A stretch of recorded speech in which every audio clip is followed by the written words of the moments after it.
Hola a todos, bienvenidos a un capítulo más de Pricing Stupid. Hoy estoy muy contento porque cuando entrevisto a un amigo, pues me apetece más, si cabe, hablar. Y hoy con nosotros tenemos a Javier Mejías, que seguro que muchos os ya conocéis. Buenas, Javi, ¿qué tal? ¿Qué tal? Muy bien, pues Jolín, encantado de, como dices tú, con un amigo siempre es mucho más divertido.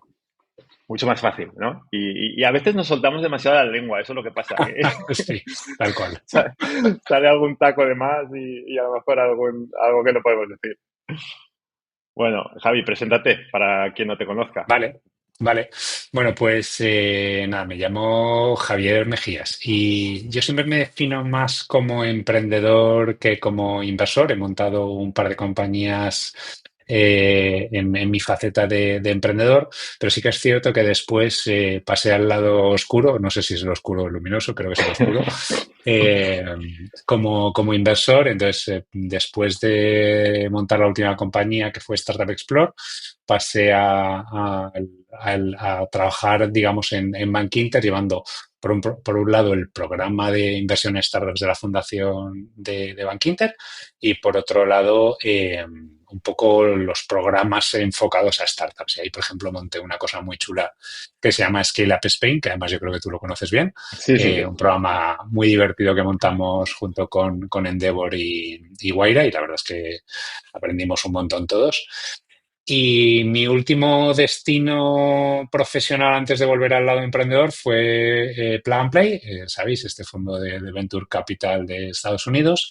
Entonces tuve la suerte loca de que me ofrecieron llevar pues toda la parte de la gestión de todos los fondos de Venture Capital de Europa, Middle East y Norte de África. Entonces la verdad es que me pasé unos añitos súper entretenidos viajando pues entre Lisboa y Uzbekistán, un montón, viendo un montón de compañías y haciendo un montón de inversiones.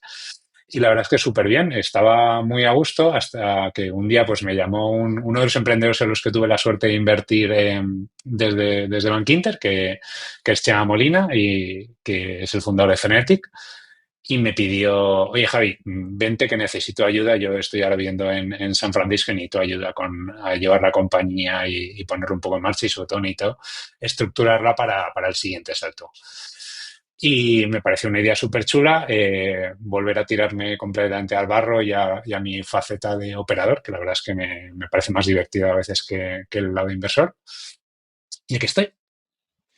Bueno, como habéis escuchado, un currículum impresionante. Yo, cuando estaba preparando el capítulo y pensaba en Javi, pensé que de lo que más podíamos hablar, porque ya no está, ¿no? Es de la parte del mundillo de VCs, Inversión. crowdfunding, inversión, porque es un mundo, ahora nos dirás tu opinión por qué crees que es tan opaco, pero da la sensación que es un poco opaco, ¿no? Y la mayoría de los que hemos estado en el otro lado, que hemos sido inversores, pues te vas enterando de cómo funcionan sus modelos de negocio, pero no es algo que sea súper conocido por la gente. Y creo que a la audiencia le va a gustar entender cómo funcionan sus modelos de negocio y su pricing, ¿no? Entonces, empezando, ¿por qué crees que es tan opaco?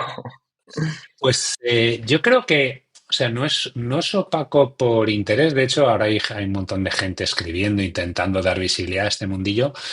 Yo creo que es opaco pues simplemente por el número de veces que haces una operación. Es decir, yo como inversor habré invertido, no sé, en 150 compañías o algo así, pero claro, tú como emprendedor levantas tres, cuatro rondas y cuando es la primera es que no has levantado ninguna. Entonces, estás más perdido que un pato en un garaje. Entonces, la sensación esa de no sé en qué idioma me están hablando estos fulanos, que si la dilución, que si el fully diluted, ese tipo de términos que al final, pues nosotros acabamos utilizando como si fueran normales porque para nosotros son normales, es nuestro día a día, pero claro, para el emprendedor está en otro rollo, el emprendedor está en hacer que su empresa vaya bien.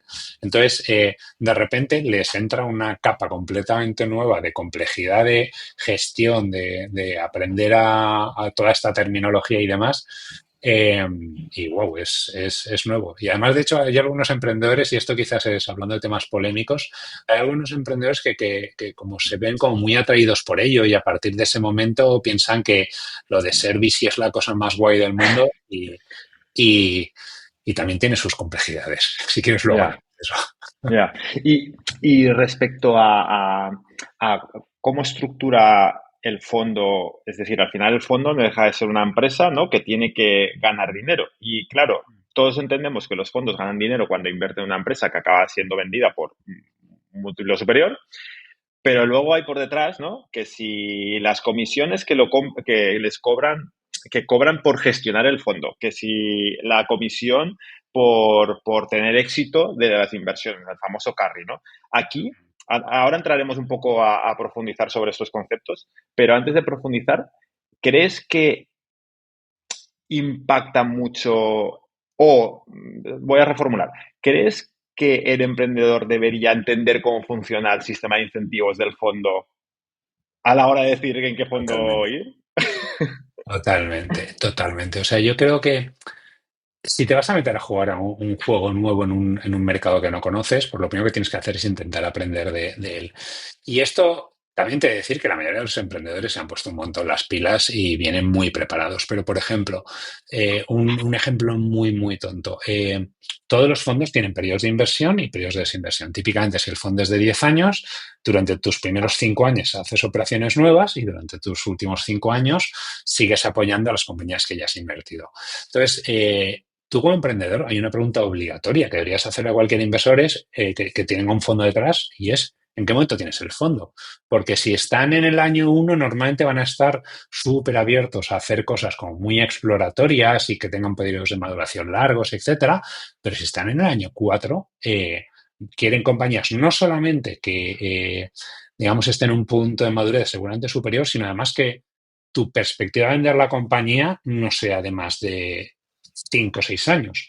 Y Ujú. eso, pues claro, matiza un montón de cosas, porque la realidad es que a ti como inversor, porque yo también voy a romper una lanza por los inversores, porque a veces se les ve como estos tipos que lo tienen todo súper claro, que todo funciona fantásticamente bien y ellos van flotando de reunión en reunión y diciendo este sí, este no. Es un negocio complicado de narices. Pero si quieres, ahora luego entramos en eso. Pero claro, tú tienes uno de los marrones más habituales que te puedes encontrar como inversor es, oye, he hecho 20, 25 inversiones en mi fondo y estoy en el año 9 y de esas 25 me quedan 7 vivas o 8 vivas. Y además, de esas 7 8 vivas, pues puede que haya alguna que tenga pinta que igual consigue vender el emprendedor o no. Y esto es una cosa, por cierto, déjame que haga un paréntesis, me toca las narices muchísimo. No, pues cuando un VC dice, no, hemos vendido la compañía. No, la han vendido los emprendedores. Tú has ayudado, ¿vale? Esto es muy importante. Pero bueno, y claro, de repente te encuentras con que tienes 3, 4, 5 compañías ahí que es que no sabes qué hacer con ellas. Y hay gente pues que lo que hace es vender la cartera, hay gente que intenta acelerar las salidas. En el modelo más in extremis hay una cláusula en la que tú puedes venderle al emprendedor las participaciones de vuelta por 1 euro. Pero es un marrón en ese momento. O sea, Sí, es tiene sus verdad. complejidades. Nunca se habla de ese momento, ¿no? Has dicho una cosa que ha resonado, ¿no? Que una vez, es verdad que la escuché, ¿no? Llega ese momento final y, claro, puede suceder que te queden muchas y vendes la cartera, ¿no? Coges y dices, mira, estas 5 empresas se las vendes a otro VC, ¿no? Y haces como Claro. una negociación con otro VC, ¿no? Totalmente, totalmente. Mira, un tema quizás interesante luego para hablar es una cosa que le llamamos el descuento de liquidez, que típicamente cuando haces una ronda en tu compañía y Ujú. quieres pues que salga un inversor, tú esto lo sabes muy bien. Disclaimer, yo tuve la suerte de invertir en Declarando cuando estaba en Bankinter y entonces estuve en el consejo de Declarando y ahí es donde nos conocimos y la verdad es que tú esto lo has vivido bien. Pues igual que hay un descuento de liquidez cuando hay que sacar inversores internos, también tienes un descuento de liquidez cuando tienes que vender tu cartera. Claro, Y claro. aunque a veces puedes pedir extensiones de la vida del fondo, típicamente un fondo es 10 más 1 más 1, claro, esto no es infinito. Y ahí hay a veces discusiones. Yo creo recordar que una de las compañías más notables con esto fue Spotify. Spotify, si lo hubieran vendido en el año 10, creo que hubieran hecho, no sé si 8 o 9 veces menos dinero que vendiéndola al final del año 12. Entonces, ahí también hay saltos de fe. Es decir, oye, pues igual estoy en el año 9 10, voy a vender esta compañía, pero jolín, es que creo completamente en ella. Creo que estos tíos van a fulminar el mercado. pues igual te puedes arriesgar a quedarte un par de años más, pero ahí es una negociación con los inversores del fondo.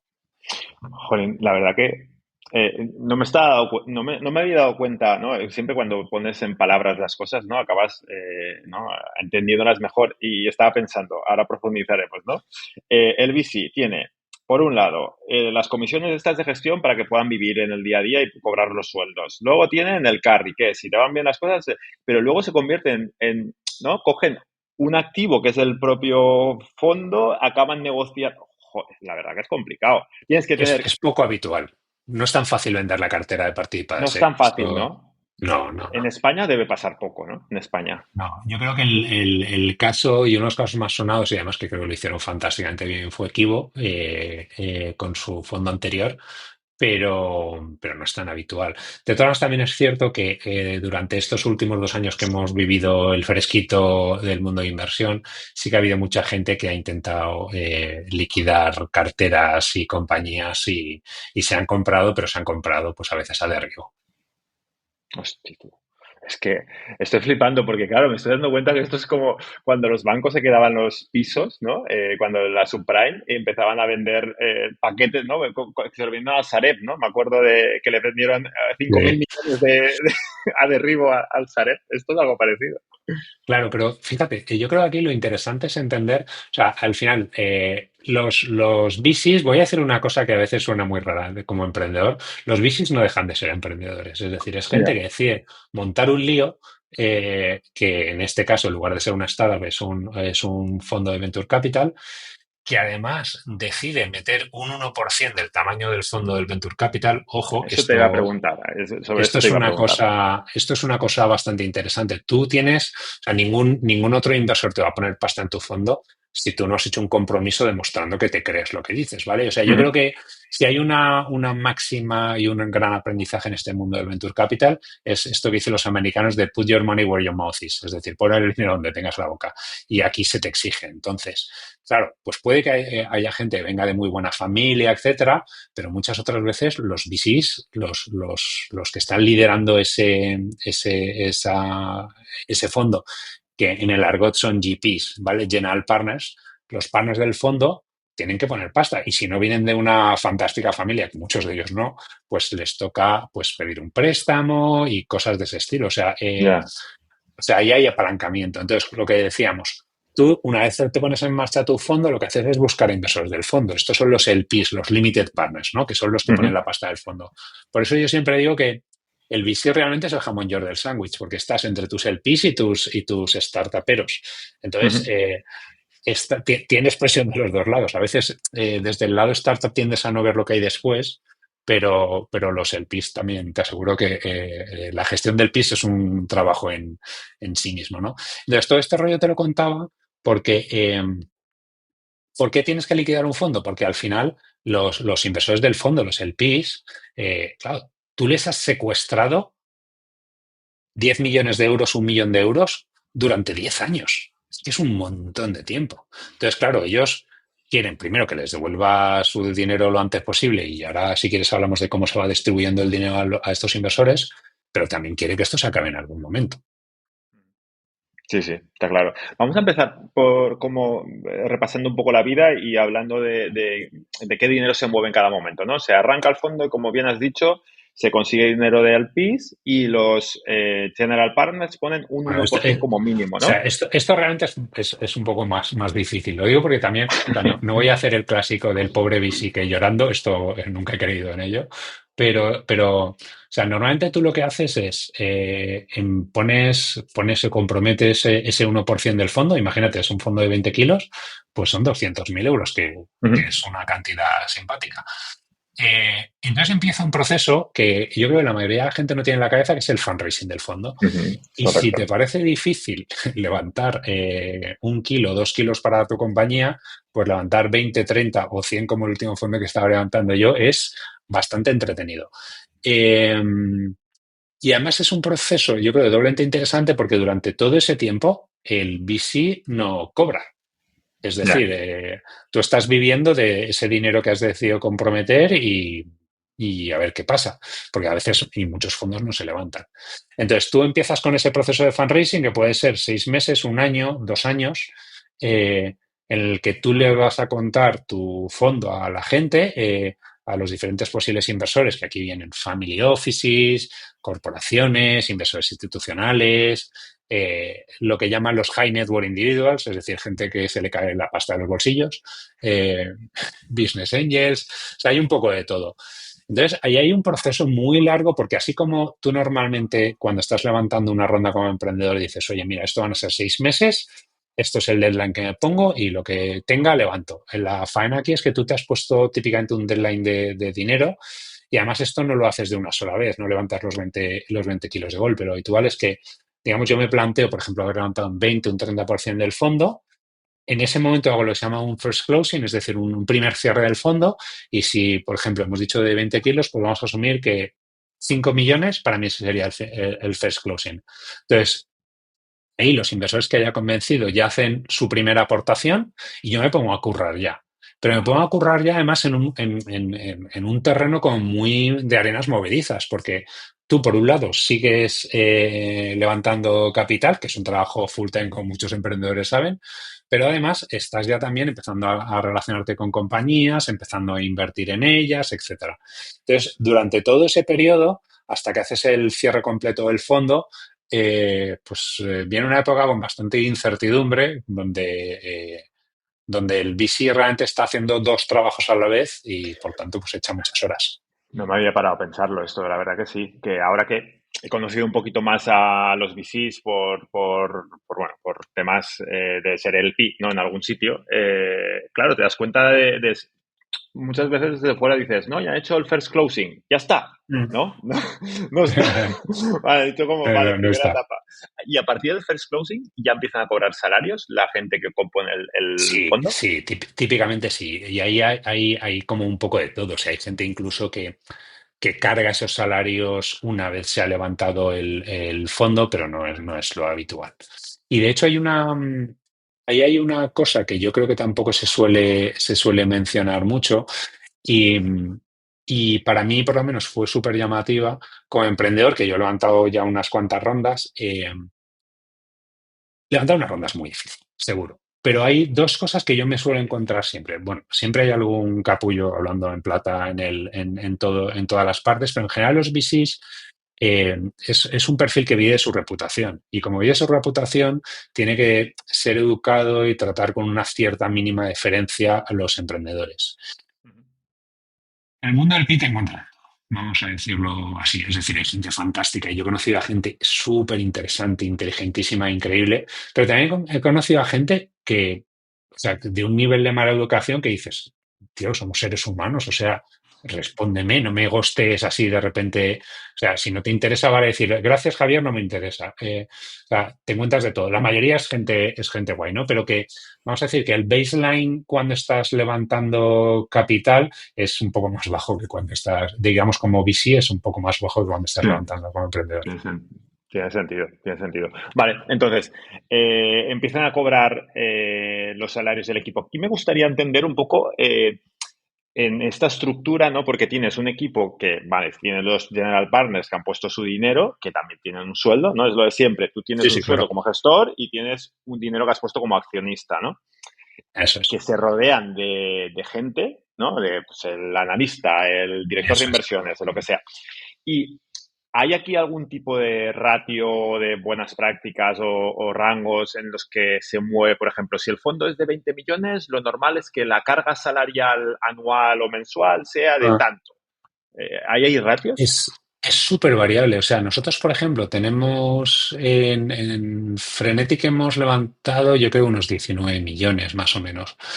Y, y es súper llamativo porque tenemos algunos fondos, pues Kibo es uno de nuestros inversores y ellos pues tienen una estructura potente, también porque tienen bastantes fondos y demás, y están súper pendientes de nosotros. Pero luego, por ejemplo, también tenemos a un fondo alemán que se llama Fortitude Cap, Ujú. donde pues creo que son dos o tres personas y Alex, el partner, hace de Sí. todo y está súper encima, es un tío súper comprometido, pero ellos optaron por tener una estructura súper liviana. hay de todo. O sea, es una decisión estratégica. O sea, un poco siguiendo con el paralelismo este que habla de la startup, igual que tú tienes que decir, oye, por ejemplo, contratar un CEO de entrada o me espero a llegar a una serie A. Necesito un CMO súper experimentado. Ese tipo de decisiones también la tienes en el otro lado. Y hay gente que decide, yo quiero hacer un fondo súper lean donde tome decisiones echando chispas y donde pues voy a tener mucha más carga, pero a cambio, pues seguramente voy a ser más ágil. Esto podría ser una de las variables que el emprendedor debería mirar, ¿no? Porque si tú tienes un fondo donde gestionan 20 millones y son 15 y tienes otro fondo con los mismos 20 millones y son 3, la relación que te vas a encontrar puede ser muy diferente, ¿no? Es algo que... Depende también mucho de la persona, ¿eh? O sea, yo, por ejemplo, como inversor he estado voy a decir Kivo por decir un número, ¿eh? Pero no es Kivo. Pero hay fondos con los que te encuentras y yo, por ejemplo, claro, en el lado VC estaba en muchos consejos con muchos inversores. Igual con Kivo estaba en 5 fondos y en 5 startups y en 2 de ellos, por ejemplo, el partner que estaba súper pendiente, súper encima y tal, y el otro, resulta que otro partner pues estaba menos pendiente. O sea, este negocio es un negocio súper de personas. Entonces, Ya. hay una cosa que una de las inversiones que hicimos desde Bank Inter me encantó porque uno de los emprendedores me dijo, oye, genial, no había hueco en la ronda, te he hecho un hueco porque me encanta cómo hemos trabajado tal y cual. Pero quien va a estar en el consejo eres tú. Y si no, no hacemos la Ya, ronda. O sea, ya. ahí o sea, para mí ese sí que es uno de los aprendizajes. O sea, tú puedes, en cierto modo, forzar también, si al final has tenido una buena relación con la persona que has estado levantando la ronda, intentar forzar o conseguir que esa persona siga siendo la que esté enfrente de ti. Porque sí que es cierto que a veces de repente te ponen esto como el comercial súper bueno, que te pone un comercial súper bueno y luego te ponen a otra persona que igual no es tan buena. Pues Ujú. Sí, no, no, total. Y entonces, intentando llevar seguimos en el hilo. sí, entonces, estos serían los management fees, ¿no? Que es un dinero que cuando levantas el fondo, tú les dices a los inversores del fondo, a los LPs, vale, pues yo voy a destinar, me lo invento, 50.000 euros al mes, o me pasa a lo mejor, o sí, 50.000 euros al mes a pagar los salarios del equipo gestor del fondo, ¿no? Sea, típicamente tú como VC cobras de 2 formas, ¿vale? O sea, tú primero, por un lado, necesitas mantener tu estructura y tu estructura son los salarios de la gente, los viajes, ir a eventos, en fin, las cosas que hacen los VCs, ¿vale?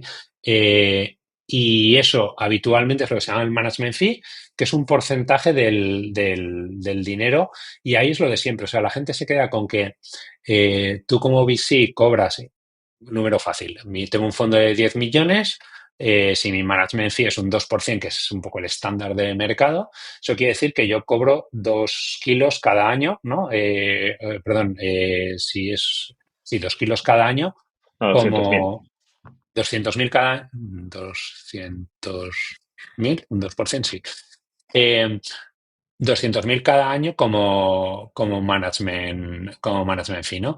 Pero luego la realidad es que no es tan así. O sea, tú luego negocias, o sea, durante la fase que estás invirtiendo, sí que es sobre el dinero comprometido. Pero claro, tú imagínate, o sea, sobre todo para que tengas más visibilidad de qué pasa en el otro lado, ¿no? O Sí, sí. sea, yo tengo un fondo con 2 periodos, el fondo de primero invierto y el fondo donde le doy cariño a las participadas, vamos a decir algo. No requieres el mismo esfuerzo de equipo ni el mismo tamaño de equipo. Entonces, ¿qué es lo que hace la gente? Lo que haces es decir, durante la época que estoy invirtiendo sí que es un 2% del dinero comprometido, pero luego, una vez ha pasado ese momento, es sobre el dinero invertido. Entonces, el número cambia y baja bastante. Entonces, de hecho, lo habitual, y esto es una de las, para mí, perversiones que tiene el VC, es que los VCs una vez pasan a la segunda parte, le dedican bastante menos cariño a las participadas. ¿Por qué? Porque el negocio del VC, y ahora hablaremos de la otra forma de cobrar, pero el negocio del VC, uno se da cuenta muy rápido, si mi negocio es cobrar un 2% del volumen que gestiono, pues lo que me interesa como variable, como emprendedor que soy, es maximizar el volumen que gestiono. Mm. Entonces, eso por un lado y después por otro lado, claro, decíamos que yo solo puedo invertir durante los 5 primeros años. Lo que sería un poco absurdo es que como VC yo estuviera 5 años invirtiendo y luego 5 años cruzado de brazos, es decir, simplemente dándole soporte a mis participadas. Entonces, lo que es habitual es que tú estás los 3, 4 primeros años invirtiendo, a partir del tercer o cuarto te pones a levantar ya y a poner en marcha el Ya, siguiente fondo y vas solapando fondo con fondo. Entonces, ¿cuál es el problema de eso? El problema de eso es que te genera a ti como VC un incentivo perverso, que es que cuanto más grande sea el fondo y más dinero esté gestionando, pues en lugar de 200.000 son medio millón, es 1 millón, y la realidad, jolín, he estado en varios fondos, la realidad es que luego a veces estás cobrando mucho más dinero como management fee del que realmente gastas operacionalmente. ya. Y esto lo ato con el incentivo perverso, ¿no? De querer ganar dinero con los management fees cuando lo realmente importante debería ser el carry, que es sobre el éxito de las inversiones, ¿no? Entonces, aquí sí que se Eso es. produce el que tiene mucho carries porque está apostando a ganar el dinero por ahí. El que gana mucho el management fee dice, a mí me da igual lo que pase, yo voy metiendo el dinero, ¿no? Es Claro. así. Para que los que nos están oyendo lo entiendan, o sea, como decíamos, el management fee es sobre el dinero gestionado. Sí. Es como una suerte de te pago un fee por gestionarme las Sí, inversiones, que es lo que como un hacen fondo de los inversión, VCs. ¿no? Que tú inviertes en un fondo de inversión y tiene un Y, coste y de te va, mantenimiento, y no te sé va qué, del cobrando 2%. anualmente X. Ujú. Pues bueno, eso mientras tenga sentido, fantástico. La gente tiene que cobrar también, Sí, no nos sí, sí. volvamos locos. Pero si solo tuviéramos ese fee, claro, este sería un negocio perverso. Mi negocio no sería invertir bien, sería levantar mucha pasta e invertirla rápido. Y de hecho, eso lo hemos visto pasar en algunos fondos en la época loca del 21, 22, etcétera, y en el 20. Vimos gente con unos excesos de capital enormes, esos fondos de 10 años invirtiéndolos en 3 o en 4 Wow. todo el fondo entero. Entonces, ¿por qué? Porque, claro, si tú eres capaz de hacer cada vez más rápido el ciclo de levantar pasta, Claro. pues mi management fee sube. Pero esto es perverso. Entonces, yo la mayoría de o sea, todos los VCs de boquilla dicen esto, luego hay gente que realmente cree en esto o no, eh, que es, no, mi negocio no es el management fee. El management fee me permite comer todos los días. Mi negocio, y debería ser así, es el carry. El carry de interés, que por cierto, para tu información, dato friki, esto viene de la época de los cazadores de ballenas en Nueva Inglaterra y era Sí. el fee que se cobraba de llevar la carga al éxito del viaje. Entonces, Claro, es que el carry, ¿no? Es como mover algo, yo no acaba de entenderlo. sí, sí, sí. Pues el carry de interés es el porcentaje que tú ganas si eres capaz de no solo devolverle al inversor el dinero, sino hacerle ganar algo de pasta. Y aquí, si quieres, nos ponemos un poco técnicos, hay dos formas de calcularlo. Una sería, imagínate, el estándar, de nuevo, como siempre hay datos, pero el estándar suele ser un 20%. Entonces, un 2% de management fee más un 20% de carry al final del fondo. Entonces, ¿eso qué quiere decir? Pues querría decir, imagínate, yo como LP he puesto 1 millón de euros en un fondo, una vez me han devuelto ese 1 millón de euros, en teoría, si es un 20%, sobre de cada euro extra que me den, un 20% es para el gestor y un 80% para mí. Eso sería, digamos, el modelo más simple de management fee. Porque esto cada vez que me lo explican es como necesito hacer los cálculos en el volumen adecuado, ¿no? Entonces, Correcto. es un fondo de 20 millones, que sería como un fondo estándar en España, ¿no? No ¿Vale? muy grande, 20 millones. Acaba consiguiendo, porque siempre los fondos dicen que van a hacer un 3X, ¿no? Entonces, si Hablaremos de hacen un, eso. si hacen un 3X, quiere decir que cuando acabe estos 10 años, esos 20 millones se han convertido en 60. Entonces, sobre el incremento, los 40 serían Correcto. un 20%, por lo que 40 por 20% son 4 por 2 8, serían 8 millones, ¿no? Lo he dicho bien. 8 millones, Que es fantástico al bolsillo del GP, del manager del fondo. O sea, esto sería en el caso básico que también te adelanto que no sucede.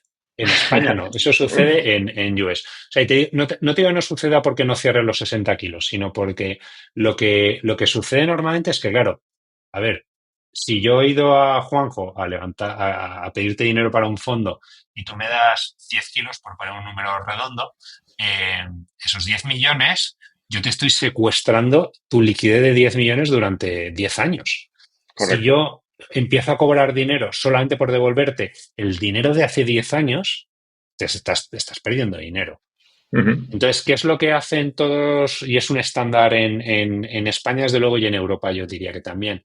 Le metes una cosa que se llama el hurdle rate, que es el siguiente, es yo te tengo que devolver el dinero que me has dado más un tipo mínimo que implica lo que tú conseguirías si movieras ese dinero por tu cuenta. Es decir, el coste de oportunidad, básicamente. Ujú. El hurdle rate es el coste de oportunidad. Entonces, el hurdle rate estándar está entre el 7 y el 8%. ¿Eso qué quiere decir? Que yo te tendría que devolver de tus 10 millones, te debería devolver 10 millones más un 8%. Y a partir de haberte devuelto esa Anual. cantidad Un 8% anual, anual. que claro, Gatilla. que si lo compones, es un número majo, ¿eh? O sea, quiero decir, eso le aprieta bastante las tuercas al VC. Sí. Entonces, si he sido capaz de devolverte esos 10 millones más ese 8% anual que compuesto por 10 años, es una Es casi un pasta. por dos, ¿no? Es casi por dos, Sí, ¿no? sí. Es decir, Entonces, de si los soy... 20 que decía yo, hasta 40 no se llevaría nada el General Limited Correcto. Partner y de 40 a 60 en el caso del por 3, entonces esos 8 millones que he dicho se convertirían en 4 millones. Eso es. Entonces, esto es una faena, pero también es justo. Es decir, si a Ya. alguien le estoy secuestrando 10 millones de euros de liquidez, lo justo es que, como mínimo, le asegure que yo voy a empezar a cobrar si soy capaz de darle un poquito más de lo que da el mercado. Porque Ujú. realmente, o sea, si lo piensas y desde el punto de vista de un inversor, esto del venture capital es una locura. Sea, porque yo estoy típicamente el ticket, hay fondos de todo, pero el ticket mínimo que se suele pedir es un millón de euros. Entonces, si alguien me da un millón de euros para que se lo invierta, se lo tengo secuestrado durante 10 años en un activo ilíquido y con alto riesgo, y ahora hablaremos si quieres de cuál es el retorno estándar, Ujú. eh, es normal que me pida un premium de liquidez. O sea, tiene sentido. Sí, sí. Vale, pues entendido. Yo más o menos entendía todos los conceptos, pero siempre ayuda a ponerlos en claro. Respecto a todo este flujo, ¿dónde crees que están las mayores diferencias respecto a otros países y demás? ¿No? Comparando España con el resto de Europa, Estados Sí. Unidos, demás. O sea, yo creo que, y te lo he de decir porque habiendo levantado fondos, el último fondo que estuve levantando tenía Scope Global, con lo cual hablaba con inversores de todo el mundo, y españoles obviamente también. De hecho, pues jolín, con mi red obviamente hablé. Me llamó mucho la atención, en España hay muy poca cultura, muy, muy poca cultura por la parte de los inversores de inversión en este tipo de activos. Y al final, o sea, tú como inversor, si te miras lo que es invertir en un fondo de capital riesgo, la faena o lo complicado es que tienes que tener bastante dinero para poder hacerlo porque esto es una parte de alto riesgo, alto potencial de retorno. Entonces, típicamente más de un 10 no debería ser jamás, nunca jamás. Entonces, si estamos hablando de que eso típicamente te van a pedir un millón de euros y lo de un 10 es un poco exagerado, igual son 5, pues haz tus números, tienes que tener un patrimonio bastante elevado. Pero aún así, en España no tenemos la cultura de... En España lo que yo notaba un montón cuando hablaba con inversores es, pero esto, ladrillo, esto no es ladrillo, ¿no? Entonces, extremándolo mucho, había de todo. Sí que es cierto que está cambiando y que sobre todo las corporaciones empiezan a tener más experiencia, pero bueno, esto es un factor.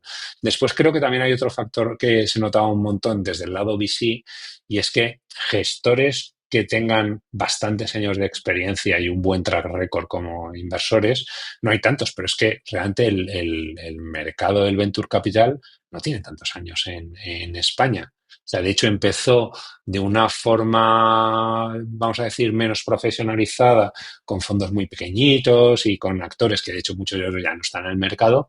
Y gente que pueda decir que lleva 20 años invirtiendo, pues los cuentas con una mano. Y eso, pues, claro, al final también se nota la diferencia, la sofisticación del mercado y también eso lleva, por ejemplo, antes hablábamos de las ventas en secundario de la cartera de un VC en Estados Unidos. Nosotros ahora, en mi nueva compañía, que tenemos la sede de San Francisco, jolín, hablas con allí la gente y tiene un nivel de sofisticación de productos complicados y para cosas muy concretas que aquí todo es sota caballo rey, pero no es porque aquí seamos más tontos, sino simplemente porque como el ecosistema está mucho más inmaduro, pues requieres cosas más sencillotas. Ya. Y en cuanto a la estructura de costes, de los management fees, de los carries, ¿aquí hay diferencias o es súper estandarizado? Bueno, ahora hay un movimiento súper interesante en Silicon Valley y que como ya sabes que como siempre, pues aquí acabaremos adaptando pronto, que es los grandes fondos veteranos que gestionan barbaridades de dinero están haciendo, y yo creo que desde el punto de vista casi de pricing es una palanca muy chula competitiva, están haciendo algo que nadie más puede hacer, y es decir, pues mira, mi management fee lo voy a bajar a 0,5 o a 0,2. ¿Por qué? Porque ya gestiono tal barbaridad de pasta que realmente es que me da igual. Me puedo permitir incluso seguramente apretar un poco más en el carry y en el variable y bajar mi management fee. Entonces, claro, eso lo hace muy atractivo a los inversores y eso pues le aprieta bastante las tuercas a los inversores nobles que tú no te puedes permitir. O sea, de hecho, hay gente levantando fondos y yo admiro a mucha gente aquí en España, está levantando fondos súper chiquitines de 5 kilos, 6 kilos, que o sea, con el margen fee no les da para vivir. O sea, no les da Ya. para vivir muy Con otra apretados. cosa, con un side Con, project. pero es que no hacen side projects, o sea, es gente que está comprometida de verdad porque el proceso de arrancar un fondo de VC, o sea, es un proceso de, pues igual, a partir de su segundo fondo, que sea un poquito más grande y hayan tenido ya algún exit, pues empiezan a ganar dinero, pero es una apuesta de muchos años.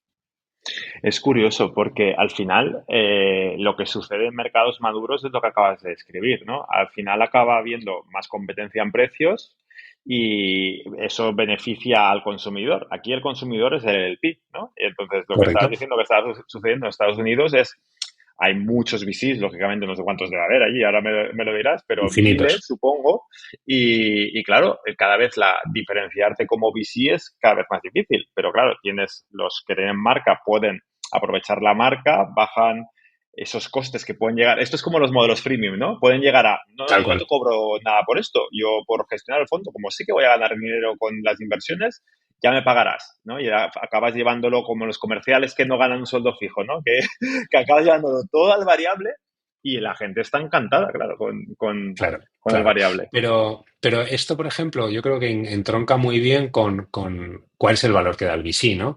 Y al final, o sea, estos fondos tan grandes son casi, te diría, profecías autocumplidas.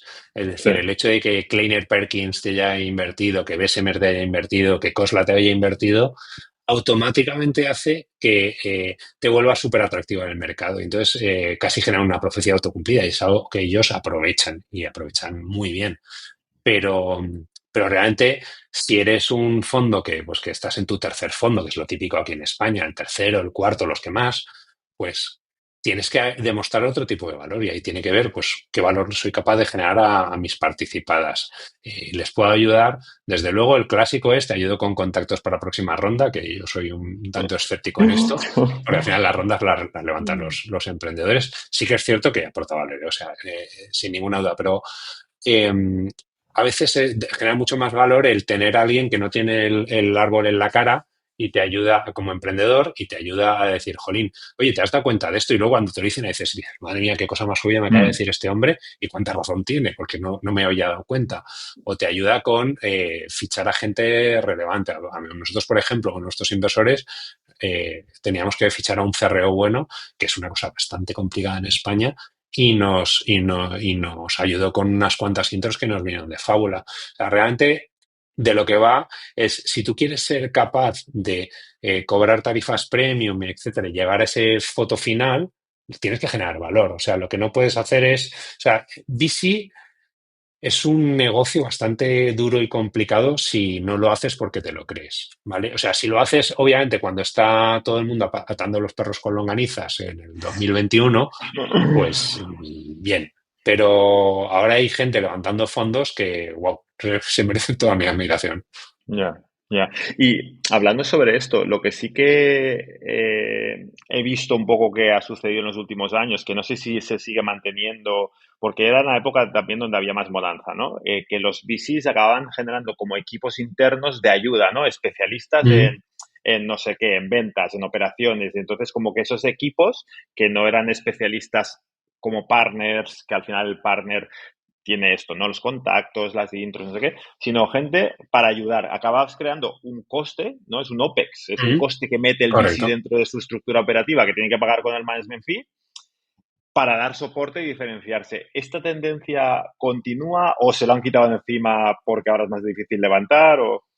Yo creo que depende un montón del modelo competitivo. O sea, en España tenemos algunos fondos como pues K y demás que tienen una estructura bastante pesada, pero porque ellos consideran que como más valor aportan a su portfolio es teniendo un montón de especialistas en tecnología, en talento, en legal, etcétera. Obviamente eso pues para participar le genera valor. Esto es lo de siempre.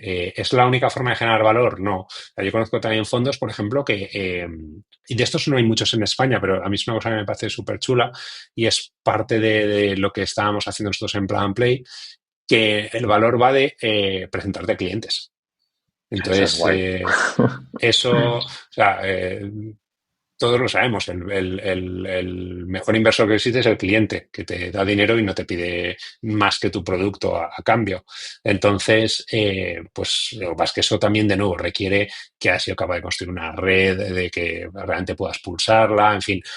El, Podríamos dedicar casi una hora solo a hablar de cómo Sí, diferenciarte como VC, pero luego, por ejemplo, tú lo sabes, hay gente que hace un trabajo magnífico en hacer que sus participadas trabajen juntas. E incluso yo conozco a algún VC fuera de España, en Francia, que lo que ha hecho es montarse una cartera de inversión en la que ellos han invertido los que pensaban que era el category leader de diversas cosas dentro de servicios a empresa, pero esas cosas tenían encaje entre ellas. Pues yo qué sé, imagínate, vosotros hacéis tax, pues luego resulta que hay otros que hacen HR. Y entonces ponían a trabajar todos juntos.